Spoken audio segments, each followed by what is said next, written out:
please come up to the stage. Thank you.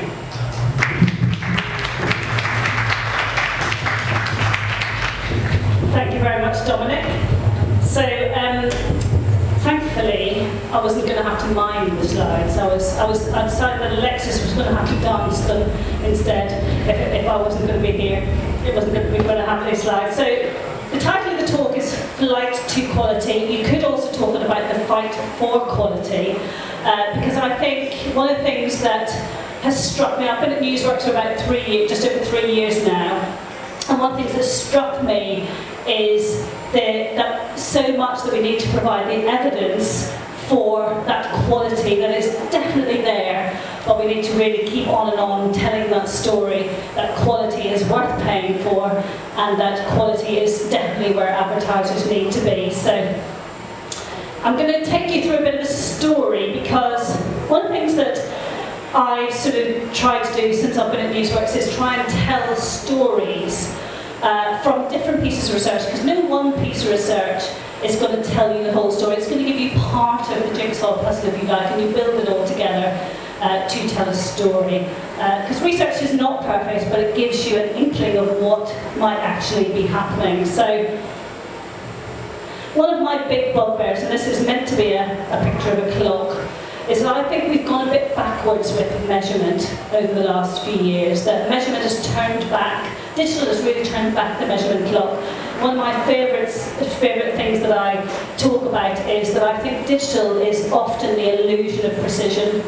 That we think that digital is the most measurable thing ever, that it must be telling us 100% accurate what's going on. But we know that's not the case, and actually over the last couple of years we've seen lots of evidence of that with your ad might not even be seen by a real person, never mind where it might appear and whether that might damage the reputation of your brand. And this sense that only channels that can give you that what happened next story are the ones that you should be using. So one of the things, we've been working with a client recently, and where they've been trying to prove the benefits of digital display, as opposed to search or more direct channels. And within that, we are really keen on trying to say that actually within digital display, there is a whole host of other, there's a whole host of content that needs to be separated out. For my mind, calling digital is a bit of a misnomer. It's an amorphous mass. It's a bit like lumping telly, radio and out of home together, because it all has different roles to play. So one of the pieces of research we did was a thing called Pop Goes the Filter Bubble last year. We started off with a consumer perspective, because I think that's really important, that we go back to people, real people, and we ask them what they think about things. And so I don't know whether you can read this, I'll read it out to you, but so this is a chap saying, going on the internet is like going through a Middle Eastern soup. You're constantly bombarded with stuff all the time, coming at all angles. You start off, and first you're politely brushing people off, but by the time you get to the end, you're like, F off, leave me alone. And I think that's exactly what some people feel like when they're trying to browse the internet. I think this is a bit of a scary stat. 57%, and this is a year ago, who knows what it might be like now. 57% of people are scared to click on a brand ad in case it follows them around the internet. So even if you click on them once, just for a little curiosity value, suddenly they follow you every 2 or 3 months, and I just can't be arsed. I'm very wary of clicking on anything now. Now we know that the opportunities that digital presents are great and varied. And we know that quality content online is the right place for advertisers to be, but how can we change that perception of consumers? Because actually if we don't change that, we're in danger of it all going down the toilet. Now, I think the opportunity for brands online is a bit of serendipity, being surprised and delighted by stuff that you find online, rather than being targeted just because you clicked on something or because you're supposed to be a certain age or a certain gender. And actually, the most important thing that people in our study said that they wanted to be, sort of targeted on was their interests and hobbies and things that were relevant to them. And we'll come on to relevance a little bit later as one of the opportunities for quality content online. So I like a bit of alliteration, because hopefully you'll remember this when you have several glasses of rosé down later on. Why does quality matter? Well, there are 6 R's that I believe for quality journalism, quality content online that matter for advertisers and why they should be part of that picture. So, role, reliability, relevance, reception, retention, and results.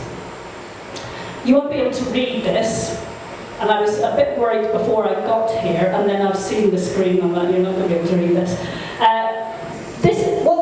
We did a piece of work last year called "Is the Medium Still the Message?" and it's based on Marshall McLuhan's study of 1967, so 50 years ago. He was talking about the fact that context really matters, that where you place your brand ad makes a huge difference to how it's received. And I think this, what's happened now is the definition of a medium has massively changed, that you can't just say a medium is television or radio or newspapers, because everything is digital, and we, in this today's age, we are seriously in danger of always conflating content with platform.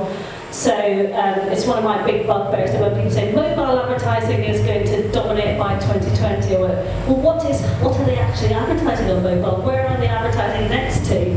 It's not just mobile as a platform, it's not content. So we need to be careful about how we talk about that. But what happens is that all media have become digital, and there is a role to play for all the different formats that they advertise in. So for news brands, what happens in print is it offers detail and depth of stories, but what happens in digital is different depending on how people encounter that content. So whether it is on Twitter, whether it's on Facebook, whether it's on online comments, because one of the brilliant things is that it allows people to interact and comment about stories that are happening online. So there's a whole different, in some ways I think this digitalisation of all media has adapted, news brands have adapted best to it because they have spread themselves across all of those different opportunities.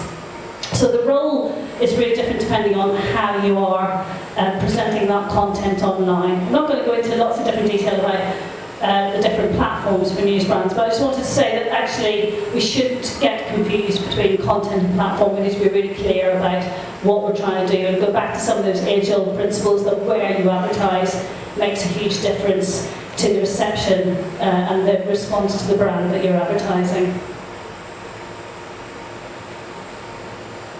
The brilliant thing is that on digital sites, ads on news brands get noticed quicker.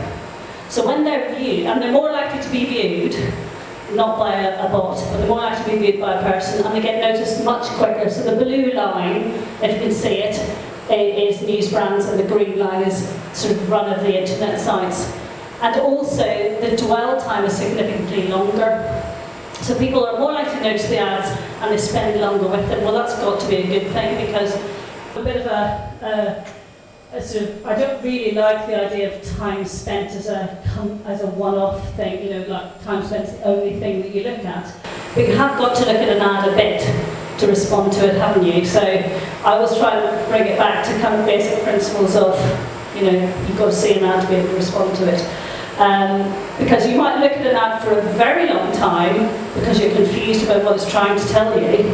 So you're spending a long time, but it might not be. But you might look at it for a very short time and get, yeah, I know exactly what the ad's trying to tell me. So nothing, how we respond to ads as people, and you think about your own experience, is not that straightforward. But I think it's the fact that ads on news brands get noticed quicker. So people get to them quicker, they notice them quicker, is a very good thing. Now we've been talking a bit about trust, and the trust is the theme of this afternoon, and so I wanted just to spend a little bit of time dwelling on trust, because I think trust is not that simple. And we did a piece of research again last year looking at the complexity of trust, and it is really complex. It can't be answered by a single question. So trust, there's 3 things about trust. Trust is personal. I've got to have a relationship with something to be able to trust it. Not a even meaningful relationship, but I've got to use it to trust it. So, how can I trust a newspaper or a news brand if I don't consume it? Because I don't know what content it's serving up to me. It's also multi-dimensional. So,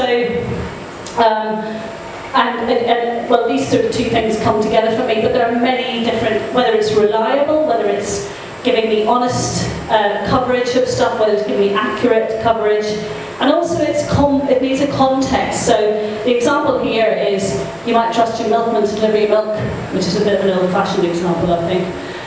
But you wouldn't trust him to operate your lake. My example I use is that I would trust Martin Lewis to give me financial advice, but I wouldn't trust him to tell me what type of cake tin to buy.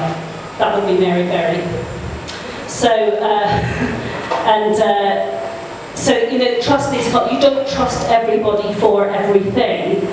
So when we did the piece of research, we looked at why some of those figures on trust that come out just don't make any sense at all. So, I mean, this is quite a nice start for news brands. Do you trust the newspaper you read? 44%. Do you trust newspapers? 44%. Do you trust social media?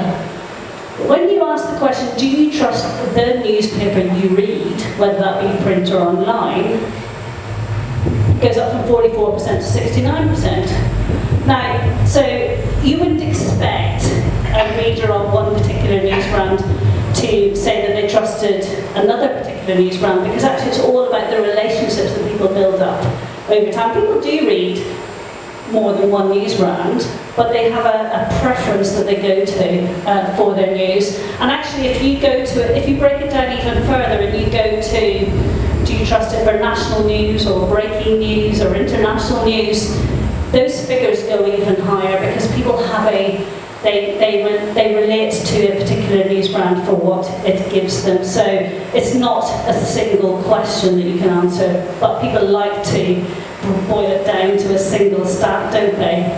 But trust is really complex, and I think overall what news brands do is that they deliver that trust because they have that relationship, and people have that relationship with the news brand that they read. And the great thing is that Donald Trump, for all his foibles and failures and whatever he's done, actually has brought to bear this sort of whole idea of fake news. Not just him, but there's been a lot of stuff going on.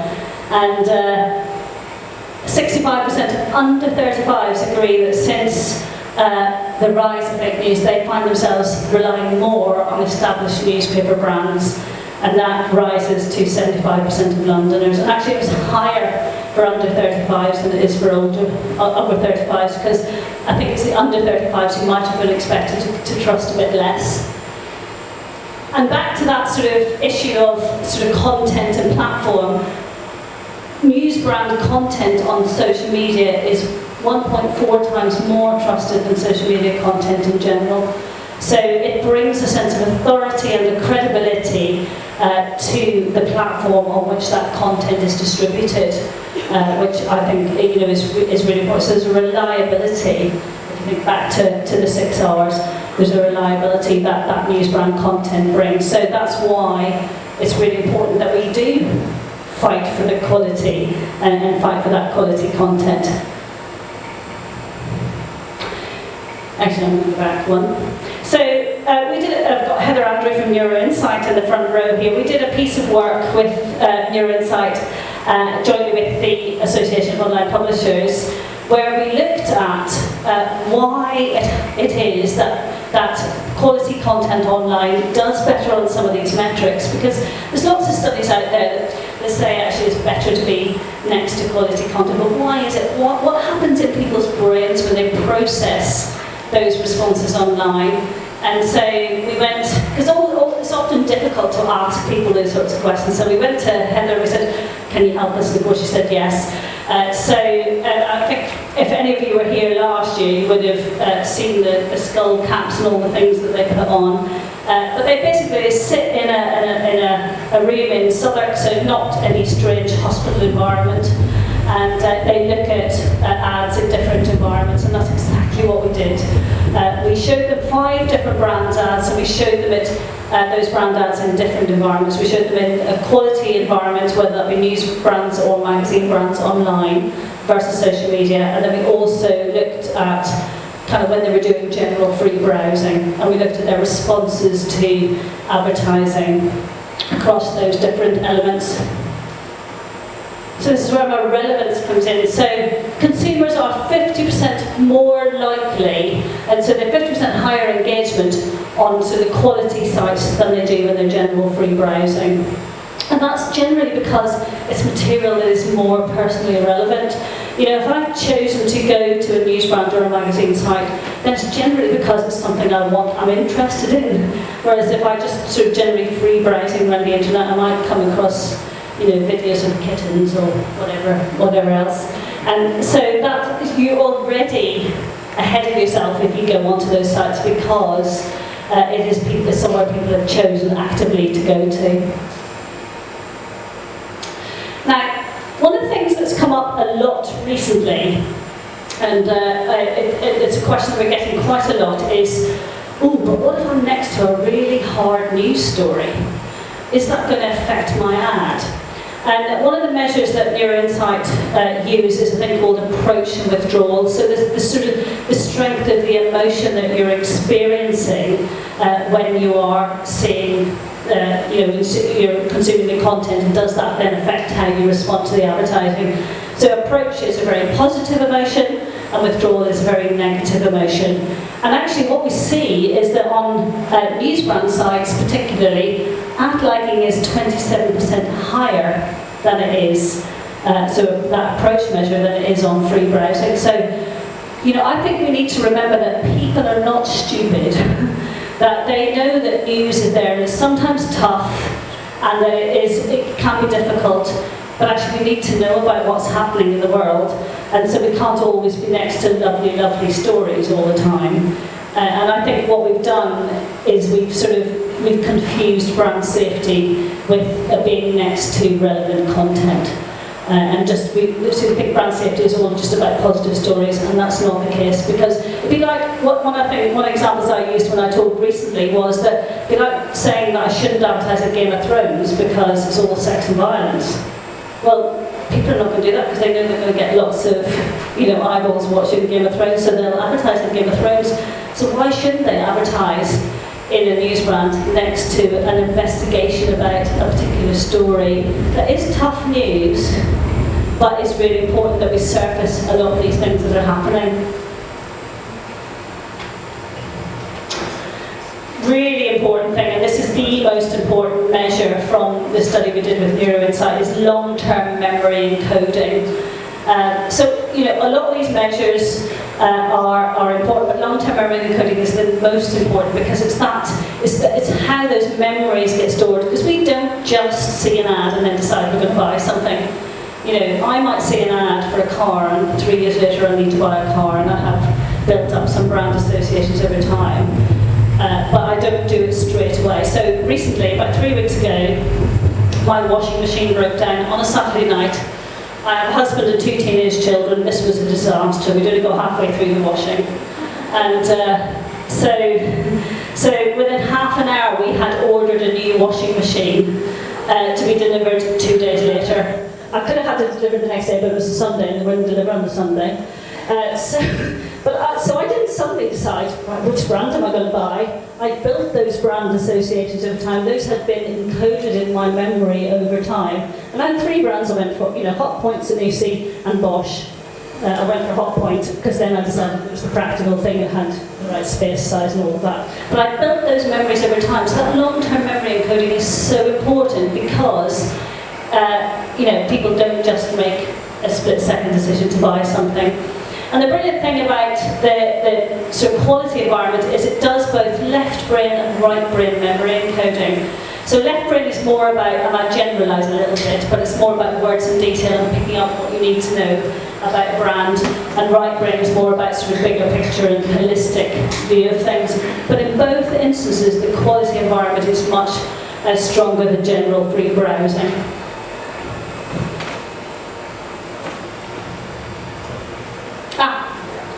So, my video doesn't seem to be quite working. If it was working properly, this would show that on the right-hand side, that news brands, there's a higher level of activity straight away. So lots of pink and red and yellow. On the left, general browsing, lots of green, which is lower levels of activity. So when people are seeing an ad in the news brand environment, they are immediately more engaged with it, and they're more likely to encode that in their longer term memory. So it just demonstrates the evidence for the quality environment even more. The other thing I think is that, and one thing I'm very keen in terms of the research that I do, is it's not all about a combative stance of one channel versus another, because no channel is an island. It's sort of, they work together to create a solution for an advertiser. So it's not about, this A versus B. It's about how can you use channels properly to deliver the right result for an advertiser. And one of the things that we did with this study, we were looking at news brands and magazines versus social media, but actually what we ended up with was they provide complementary contexts, and the challenge to the media community is not to try and substitute the one for the other, but to use them in the right way for the strengths that they deliver. And that should build, but it doesn't. I don't know why it built when I checked it earlier. So one of the things about social media, and I will have to do the sort of mime version of it, but not quite, is that social media gets lots of visual attention. So you think about people scrolling through things, but it's not then delivered into long-term memory. So when you look at those measures of long-term memory encoding, it doesn't translate into that. So there's lots of transitory visual attention, but doesn't translate into the memories, which are then delivering the results for advertisers. So my last R, and I don't think I've covered quite all of the R's because it was going to be too much for you all to take in, but my last R is results. So I'm going to show you a few. So all of that is important. What does it mean in terms of the bottom line? Because one of the things I've talked about recently a lot is that nobody invests money just for the fun of it. They invest money to get a return. Who here has read Pride and Prejudice? A few of you. None of them. The men saying something. Have you read Dominic? Yeah. It's a truth universally acknowledged that a single man in possession of a fortune must be in want of a wife. Is the opening line of Pride and Prejudice. So I've sort of plagiarised that and said it's a truth universally acknowledged that an advertiser investing money in advertising must be in want of a return. I mean, it seems pretty obvious, but I think sometimes with digital, that link, even though it's supposed to be connected, is actually a bit broken because we're not seeing that link through. We're focusing too much on intermediate measures like likes and shares and clicks, and we're not thinking about the delivery that quality content, advertising this, that quality content online brings to advertisers.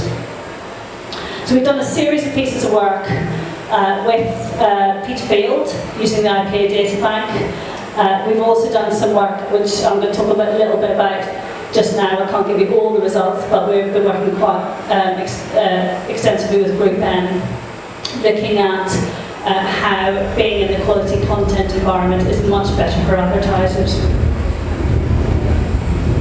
You might not be able to see this, but one of the things that we looked at with Peter Field and the IPA Data Bank was to look at what business results are delivered if you use digital news brands as part of your campaign. And in all measures, using digital news brands was much better than not using them.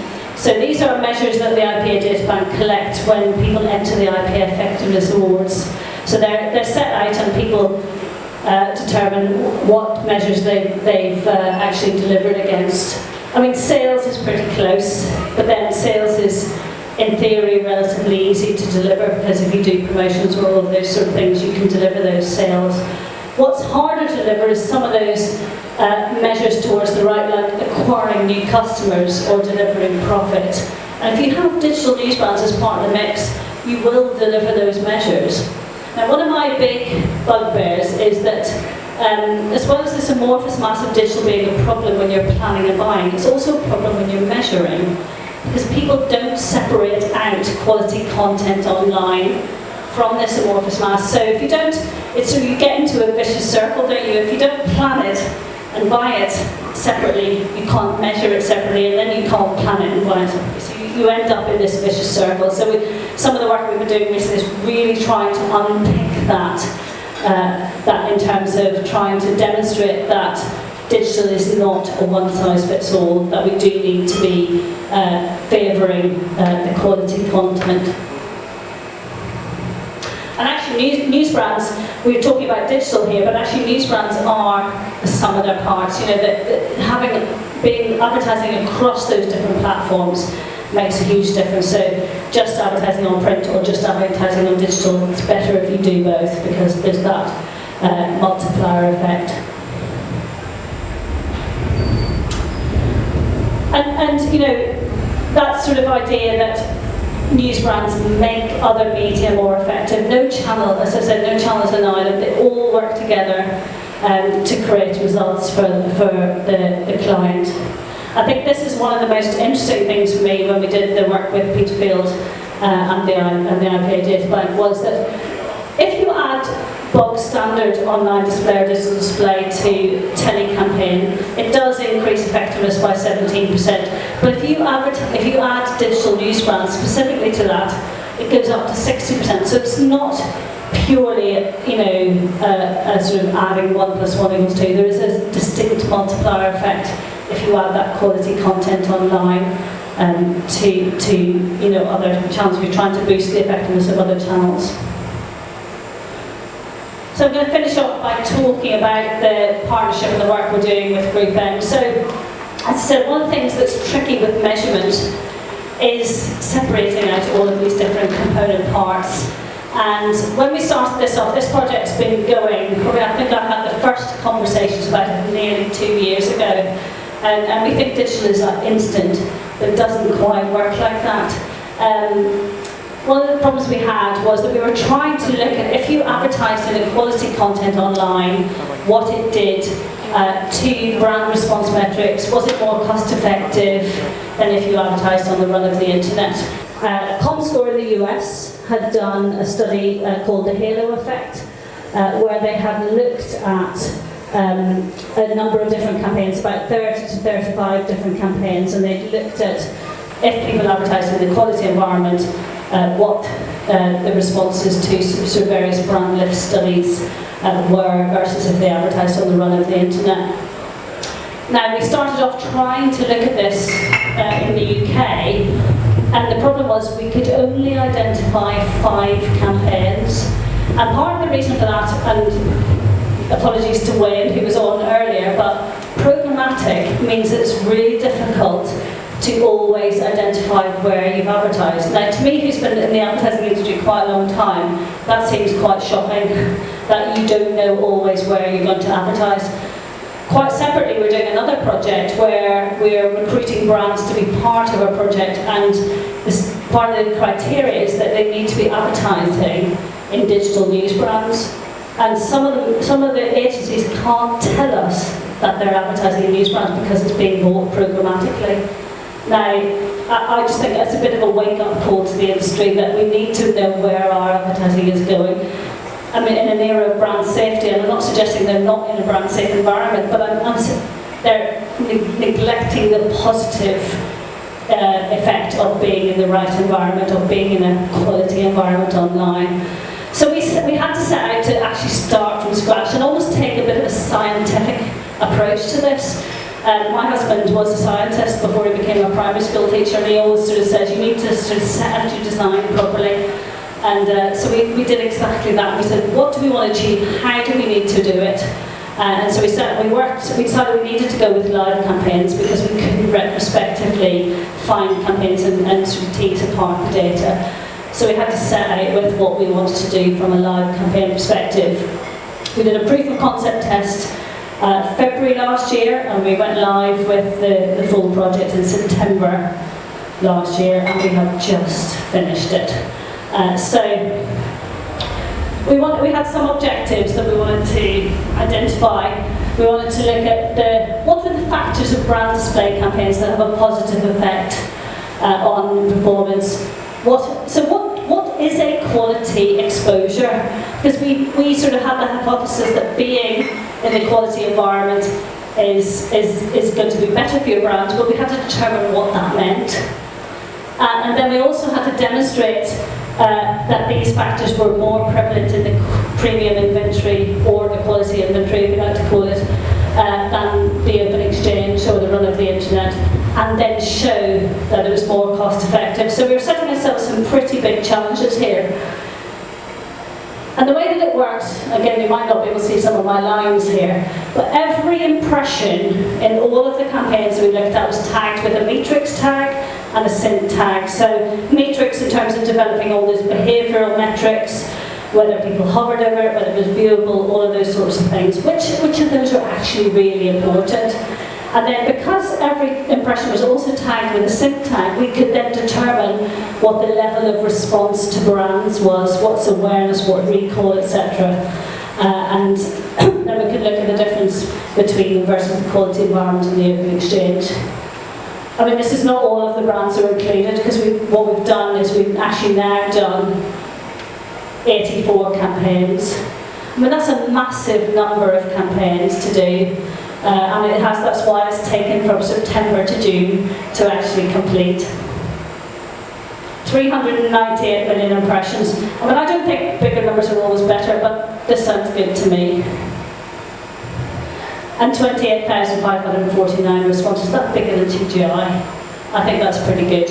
And those are, and particularly because we did have 3 times that number of survey responses, but we cleansed it down to people who'd just seen a single ad exposure, because if you're trying to match that to a brand response, if you've seen the ad 3 times, you don't know which response, and you can't match those behavioural metrics to the brand metrics.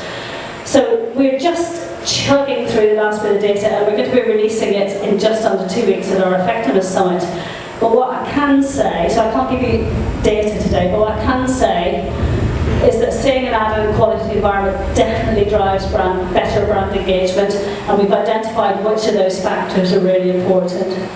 It drives better brand response. I mean, on average, it's something like 10% better across all the brand measures that we looked at in the quality environment versus the open exchange. And it is more cost effective.